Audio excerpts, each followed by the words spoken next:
Good morning बच्चों, सुप्रभात। आज पाठ आरंभ करने से पहले मैं आपसे कुछ बातें करना चाहती हूँ। जैसा कि आप सभी जानते भी हैं कि आजकल आपकी पढ़ाई स्कूल के बजाय टीवी पर हो रही है और डीडी बिहार चैनल पर मेरा विद्यालय मेरा मोबाइल करके एक प्रोग्राम आ रहा है जिस पर आप सभी की पढ़ाई सुबह 9 बजे से 12 बजे तक और फिर 3 बजे से 5 बजे तक कक्षाएं चलती हैं। 1 से 12वीं तक की कक्षाएं टीवी पर चल रही हैं और आप सभी देख भी रहे हैं।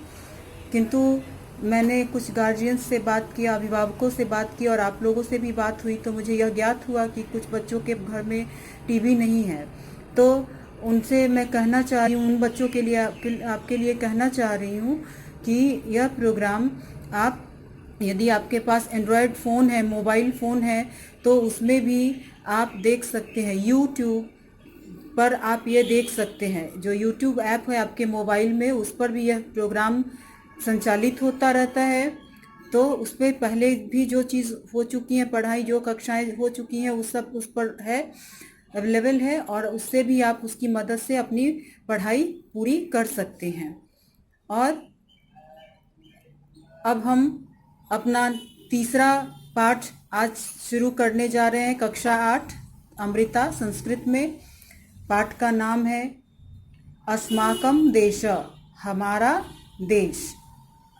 और इस पाठ में हम जानेंगे कि प्राचीन काल में हमारा देश का गौरव कैसा था और वर्तमान समय में आधुनिक काल में हमारा देश किस प्रकार उन्नति कर रहा है। तो चलिए अब हम आरंभ करते हैं तृतीय पाठ अस्माकं देश। इसमें देखिए हमारे देश का चित्र भी बना हुआ है, नक्शा बना हुआ है। इसमें विभिन्न प्रकार के लोग दिखाई पड़ रहे हैं। यह हमारे भारत की विशेषता है कि सभी एक साथ मिलजुल कर रहते हैं। पाठ का आरंभ एक श्लोक से हुआ है, तो आइए हम इसका वाचन करें और अर्थ समझें। उत्तरं यत् समुद्रस्य हिमाद्रेश्चैव दक्षिणं वर्षम तद भारतं प्राहु भारती यत्र संतति। अर्थात समुद्र के उत्तर में हिमालय पर्वत है और हिमालय पर्वत के दक्षिण में जो समुद्र है, उस भूमि को लोग भारत भूमि के नाम से जानते हैं, भारतवर्ष के नाम से जानते हैं और वहाँ के निवास करने वाले लोग भारतीय कहे जाते हैं। अस्माकं देशः भारतवर्षम् इति कथ्यते। हमारा देश भारतवर्ष के नाम से जाना जाता है या कहा जाता है। प्राचीन कालात् अस्य देशस्य प्राकृतिकी समृद्धि, साहित्यिकं योगदानं, सांस्कृतिकं वैभवं च आश्चर्यकरानि बभूव। प्राचीन काल से ही हमारे देश की प्राकृतिक समृद्धि, साहित्यिक योगदान, सांस्कृतिक वैभव आश्चर्य करने वाले हैं। अत्रैव वेदानाम् आविर्भाव सप्त सिंधु प्रदेशे जाता, यत्र भौतिकम् आध्यात्मिकं च चिंतनम् अद्भुतम आसीत्। इसी जगह पर हमारे वेदों का आविर्भाव सप्त सिंधु प्रदेश में हुआ है। यहाँ भौतिक और आध्यात्मिक चिंतन अद्भुत माना जाता है। उत्तर भारते महाकाव्यानां पुराणानां शास्त्राणां च व्यापकता दक्षिण देशभागमपि स्वप्रकाशे आनयत। उत्तर भारत में जो महाकाव्य, पुराण, शास्त्र आदि की जो व्यापकता है, वह दक्षिण भारत में भी अपने प्रकाश को दक्षिण भारत को भी प्रकाशित कर रहा है, अपने प्रकाश से दक्षिण भारत को भी प्रकाशित कर रहा है। तत्रापि शिलप्पदिकारं प्रभृतयः ग्रंथा प्राचीन कालत एव तमिल साहित्यस्य गौरवं वर्धितवन्तः। वहाँ पर भी दक्षिण भारत, वहाँ अर्थात दक्षिण भारत में भी शिलप्पदिकारम नामक जो प्राचीन ग्रंथ है, वो वहाँ तमिल साहित्य के गौरव माने जाते हैं। अर्थात हमारे यहाँ पुराण, महाकाव्य इत्यादि गौरव बढ़ाने वाले हैं, तो दक्षिण भारत में तमिल साहित्य में शिलप्पदिकारम नामक साहित्य बहुत ही गौरव बढ़ाने वाले ग्रंथ माने जाते हैं। सम्पूर्णस्य भारतस्य सांस्कृतिके एकत्वे पुराणानां योगदानम् अविस्मरणीयम्। संपूर्ण भारतवर्ष के सांस्कृतिक एकता के लिए पुराणों का योगदान अविस्मरणीय है। इदानीं भारतस्य जने जने धर्मस्थलानां तीर्थयात्रार्थं यो अभिनिवेश दृश्यते स नूनं पुराण साहित्य कृतम्। इस समय जो भारत के लोग विभिन्न धर्म स्थलों पर तीर्थ यात्राओं के लिए जाने के लिए उत्सुक रहते हैं, यह सब पुराणों के कारण ही संभव हो पाया है। दक्षिणस्य निवासी बदरी केदार यात्रां करोति, उत्तरस्य निवासी रामेश्वरम कन्याकुमारी तीर्थम च गंतुमिच्छति। दक्षिण भारत के लोग बद्री और केदार धाम की यात्रा करना चाहते हैं, अर्थात उत्तर भारत की यात्रा करना चाहते हैं। और उत्तरस्य निवासी रामेश्वरम कन्याकुमारी, अर्थात उत्तर भारत के निवासी जो हैं वो रामेश्वरम और कन्याकुमारी आदि तीर्थों का भ्रमण करना चाहते हैं। यह हमारी सांस्कृतिक एकता का प्रतीक है। एवमेव द्वारिका कामाख्यादिषु स्थलेषु गच्छन्ति तीर्थयात्रिका। इस प्रकार से द्वारिका कामाख्यादि स्थल के लोग तीर्थ यात्रा पर जाते हैं। द्वारिका और कामाख्या देवी के मंदिर भी लोग जाते हैं। अस्य देशस्य नद्या पुण्यतोया मन्यन्ते। इस देश की नदियां पवित्र जल वाली मानी जाती हैं। पर्वता पावन कथ्यन्ते, पर्वत भी पवित्र कहे जाते हैं, माने जाते हैं। वृक्षा पूज्यन्ते, वृक्षों की यहाँ पूजा की जाती है। प्रकृतिं प्रति भारतीयानाम आश्चर्यकरम आकर्षणम आसीत्। प्रकृति के प्रति भारतीयों का लगाव एक आश्चर्य करने वाला विचार है। पूजनीयत्वात् प्रकृते प्रदूषणम पापम मन्यते अस्म।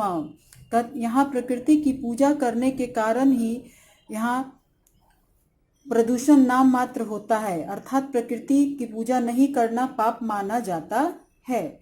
अतएव पर्यावरणस्य कापि समस्या अत्र नासीत्। या इसीलिए प्रकृति के पूजा के कारण ही यहाँ पर्यावरण की समस्या नहीं होती है। अस्मिन् देशे विज्ञानस्यापि महती प्रतिष्ठा आसीत्। इस देश में विज्ञान की भी बहुत प्रतिष्ठा थी। वस्तुशिल्पिनी विशालानि मंदिरानि निर्मान्ति स्म। वस्तु शिल्पकार जो थे, वास्तुकार, वो विशाल विशाल उन्होंने मंदिरों का निर्माण कराया है। भवनानि भव्यानि क्रियन्ते अस्मम्। और बड़े बड़े भव्य भवनों का निर्माण भी उन्होंने किया है। आकाशपिंडानि ज्योतिर्विदभि अधीयन्ते अस्म। और ग्रह नक्षत्रों की पढ़ाई भी यहाँ के ज्योतिषों ने किया है। अत्र चिकित्सा शास्त्रमपि प्रगतिशीलम। यहाँ का चिकित्सा यानी डॉक्टर, जो जिसको आज के वर्तमान समय में डॉक्टर शब्द से हम जानते हैं, चिकित्सा शास्त्र भी बहुत ही प्रगतिशील है। गणित शास्त्रे शून्यस्य कल्पना भारतेन कृता, येन दशमलव गणना प्रारभत। गणित शास्त्र में भी शून्य की कल्पना भारत के द्वारा ही की गई, जिससे दशमलव की गणना प्रारंभ हो सका। अन्येषु देशे अपि गता, और दूसरे देशों में भी यह गया। बच्चों, यहाँ तक अब हम प्राचीन भारत के बारे में जान पाए, और अब हम मध्यकालीन भारत के बारे में थोड़ा जानते हैं। यहाँ से भारतस्य प्राचीन गौरवम मध्यकाले किंचित तिरोहितम पराधीनतया।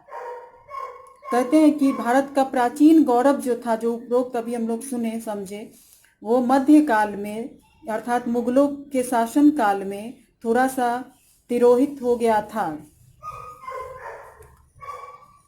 धूमिल हो गया था। किंतु संप्रति शिक्षिता सन्तः जना आधुनिके विज्ञाने अपि प्रतिभा दर्शयन्ति। किंतु वर्तमान समय में शिक्षित लोगों के द्वारा आधुनिक विज्ञान का के कारण हमारा देश फिर से गौरवान्वित हो रहा है। विभिन्न प्रकार के प्रतिभाएं यहाँ देखने को मिल रहे हैं। सीवी रमन, जगदीश चंद्र बसु, मेघनाथ साहा, होमी जहांगीर भाभा, विक्रम साराभाई प्रभृतय वैज्ञानिका आधुनिक भारतस्य गौरववर्धका।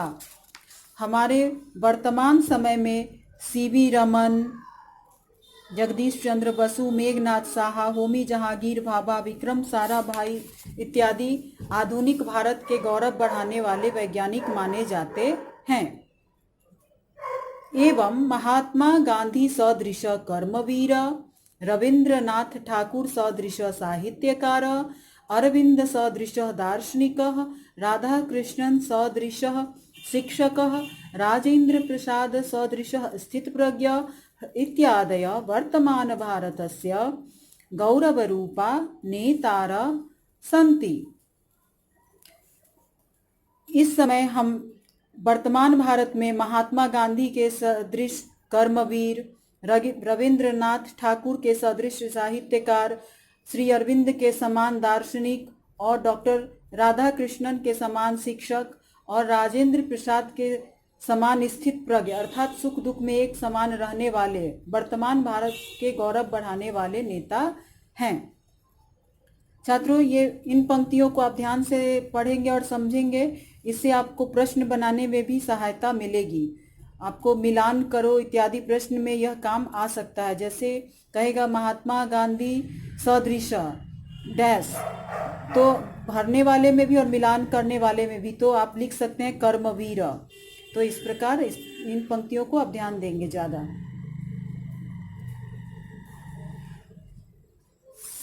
सम्प्रति देशस्य विकासः सार्वत्रिकः वर्तते। आजकल देश का विकास सभी जगह देखा जा सकता है। कृषि क्षेत्रे नवीनाः प्रयोगाः, कृषि के क्षेत्र में नित्य नवीन प्रयोग किए जा रहे हैं। संचार साधनानि उत्कृष्टानि, संचार के भी एक से एक उत्कृष्ट साधन हमारे यहाँ उपलब्ध हो रहे हैं। अंतरिक्ष क्षेत्रे अपि विशिष्ट योगदानम, अंतरिक्ष के क्षेत्र में भी कई कीर्तिमान स्थापित हो रहे हैं। स्वास्थ्यम प्रति जन जागरणम, स्वास्थ्य के प्रति भी जन जागरूकता का अभियान सरकार द्वारा बारी बारी से चलाई जाती है। चिकित्सा सुविधा नाम वृद्धि, चिकित्सा के सुविधा में भी बहुत सारी वृद्धि हुई है। अनेक प्रकार के टीका और स्कूल में भी आपको दवाइयाँ दी जाती हैं, टीका लगवाया जाता है। तो ये सारी चीज़ें वर्तमान भारत में अभी गौरव बढ़ाने वाले कार्य हैं। सर्व शिक्षा अभियानम इत्यादिनी उल्लेखनीयानि संति, और सर्व शिक्षा अभियान जिसके तहत आपको ये सरकारी स्कूल में सारी सरकारी सुविधाएं मिलती हैं, आपको किताब मिलती हैं, ड्रेस मिलता है, छात्रवृत्ति मिलती है, ये सारी सुविधाएं छात्र सर्व शिक्षा अभियान के तहत आपको दी जाती हैं। तो ये वर्तमान भारत की अभी देन है जिसमें ये सारी सुविधाएं आपको मिल रही हैं। सर्वथा अपि देश संसारस्य अग्रगण्येषु गुणनीयो वर्तते, इसलिए कहा जा सकता है अभी कि हमारा देश संसार के सभी देशों में अग्रगण्य है। तो बच्चों, आप उम्मीद है इस पाठ को भली भांति समझ गए होंगे, और शब्दार्थ भी हर पाठ में दिया रहता है, तो उसकी मदद से और मैंने जो भी बताया उसकी मदद से आप चाहें तो प्रश्न उत्तर भी इन छुट्टियों में बना सकते हैं। और यदि कुछ प्रश्न करना हो तो आप मुझसे पूछ भी सकते हैं। ठीक है, मिलते हैं अगले वीडियो में, तब तक के लिए बाय।